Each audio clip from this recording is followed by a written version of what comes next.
Shalom, sahabat STMJ yang terkasih dalam Kristus. Berjumpa kembali dengan saya Petrus Slamet Supriyadi dari Paroki Santo Paulus Wonosobo. Edisi Selasa 2 Mei 2023. Bacaan pada hari ini diambil dari Injil Yohanes bab 10 ayat 22 sampai 30. Saya terkesan dengan ayat yang ke-25 dan ayat yang ke-27.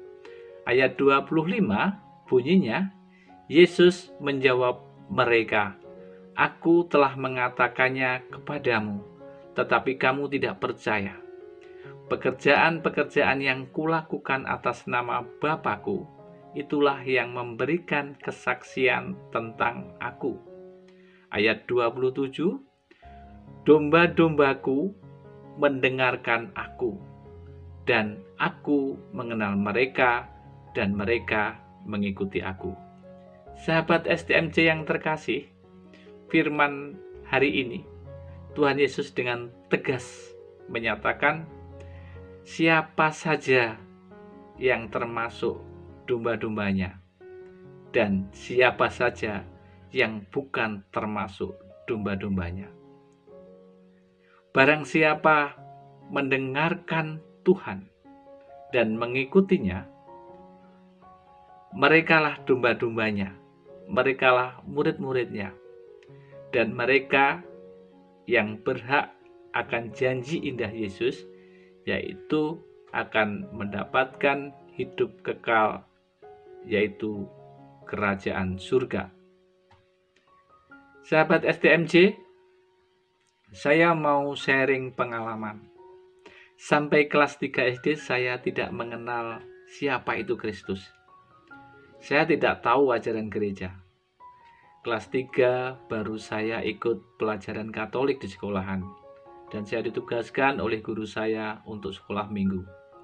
Kemudian saya menjadi katekumen, dan akhirnya saya dibaptis kelas 5. Sampai kelas 3 SMP, saya rajin ke gereja. Saya mengikuti kegiatan di gereja, menjadi PPA, pendampingan iman remaja, ikut retret dan rekoleksi yang diadakan oleh gereja. SMA, saya mulai kendur. Karena ekonomi keluarga yang kurang beruntung, saya harus bekerja. Saya menjadi pekerja kasar, yaitu penambang batu dan penambang pasir. Di hari Minggu, saya menjadi manol di terminal. Otomatis saya mengikuti budaya mereka. Lulus SMA, saya merantau ke Jakarta. Di Jakarta bertemu dengan banyak orang. Pertama-tama yang saya tuju adalah orang-orang yang bekerja di jalanan. Bertahun-tahun saya nyaman dengan komunitas saya. Akibatnya, saya tidak lagi mendengar suara Tuhan. Setiap saat berebut lahan parkir dan sering bentrok dengan kelompok lain. Hukumnya di jalanan adalah siapa berani, siapa kuat, merekalah yang menang. Karena hidup yang tidak teratur, hidup yang sembarangan, akhirnya awal 2004 atau akhir 2003 saya jatuh sakit dan diambil oleh orang tua saya. Setelah sembuh, saya melanjutkan studi di Surabaya. Di sini saya bertemu kembali dengan orang banyak dan dari berbagai penjuru, tetapi mereka orang-orang yang semangat menuntut ilmu untuk memperbaiki hidupnya. Di sini saya justru susah untuk beradaptasi. Sangat lama sekali, sangat lambat sampai saya bisa mengikuti proses dengan wajar. Habis itu, saya pulang kampung, dan kembali saya bertemu dengan teman-teman sejawat saya.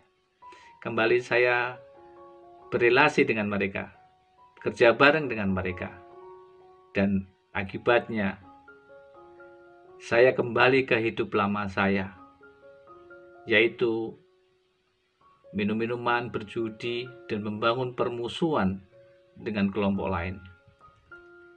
Sampai suatu ketika bertemu dengan teman sekolah minggu saya, dan akhirnya diikat dalam janji pernikahan. Babak baru dimulai dalam kehidupan saya. Istri saya adalah orang yang taat dan setia dalam imannya. Sementara saya abu-abu, nggak jelas, dan buram. Pernikahan tahun pertama, kedua, ketiga adalah masa-masa yang sangat berat. Rumah tangga saya ibarat kapal dengan 2 nahkoda yang tujuannya berbeda-beda.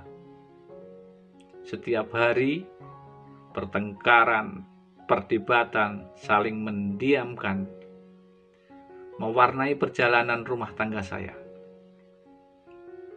Hebatnya, istri saya tetap tegak lurus pada bimbingan Tuhan. Apapun yang terjadi, prinsip imannya dipegang teguh.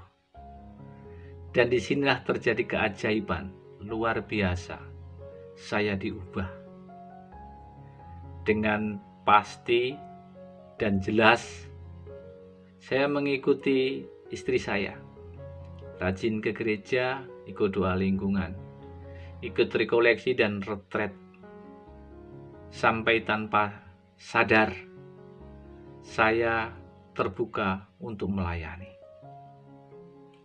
Dari sini saya baru mengerti, komunitas itu sangat menentukan jalan hidup saya. Ketika saya bukan kawanan domba Tuhan, saya tidak mendengar suara Tuhan dan tidak percaya perbuatan-perbuatan Tuhan. Saya semakin kering dan iman saya padam. Saya tidak punya lagi sukacita yang dijanjikan Tuhan. Tetapi ketika saya menjadi kawanan domba Tuhan, maka saya akan mendengarkan suara Tuhan. Dan saya mengalami sukacita, hidup penuh syukur. Sahabat STMJ yang terkasih, melalui ayat ini, saya sungguh diteguhkan dan dibentuk untuk menjadi domba yang taat dan setia, penuh syukur dan penuh sukacita. Demikianlah sharing saya, sahabat STMJ yang terkasih dalam Kristus. Semoga Tuhan memberkati kita semua. Amin.